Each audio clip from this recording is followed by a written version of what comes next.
Hello and welcome to my kitchen. My name is Hope Malone. I'm the Big Cheese at Ham and Cheese Events. Today I'm going to show you how to make a beef pinwheel.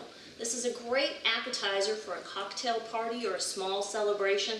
Very easy, and it's actually very flexible. You can use different ingredients. But today I'm going to show you with a flat out roll up. It's a little different than a flour tortilla. It's an easier cut. We have a Philly cream cheese, a tomato, fresh red tomatoes, sliced roast beef, a Swiss cheese, and if you prefer you can use a mozzarella or a provolone, a romaine lettuce, which is a nice crisp opposed to the iceberg lettuce, so I prefer a romaine. And then we're going to use rosemary, a garlic salt, and fresh herbs. So let's get started by doing a little prep first. So always take your tomatoes and rinse them first before you do anything. You just want to get any pesticides off. These have been already washed, so I want to make sure and give them a quick rinse. I always find that these little stickers can cause such pain because you don't want to damage your skin, but if you take the edge of a knife and simply slide it under, they're going to come off very easy, and then you don't have to worry about bruising your skin. So let's take the tomato, and the first thing that I like to do is cut out the top core. You just put your knife at an angle and simply spin it. That way you're keeping a large part of your tomato and keeping it. Then we're going to just do nice thin slices.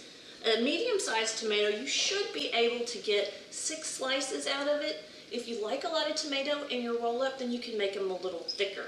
But I find that you want to keep all your ingredients about the same width so that you have a nice flavor profile. So once we get our tomatoes sliced, we can move on to the cream cheese mixture.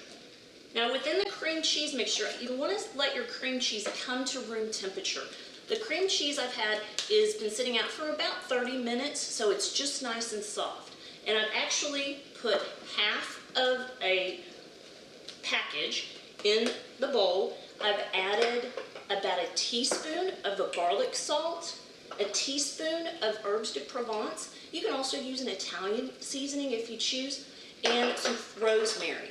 I've actually got fresh rosemary from my garden in this one, but if you don't have it, just a nice dry is good. Once you put all this in, you're going to mix it up, and it's going to make a nice pliable mixture.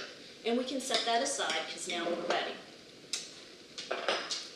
The romaine lettuce, I like to leave on until the very last moment. We're just going to truly break it off, measure it, and make sure that it's in a nice size for your tortilla, and then we can roll everything up. So taking the flat out roll up, or if you want to use just a regular tortilla, this is the size. It's perfect, and you don't have a lot of waste like you would with a tortilla.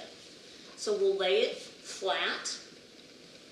I get a spatula so that you can make sure that you're getting a nice, smooth, even mixture.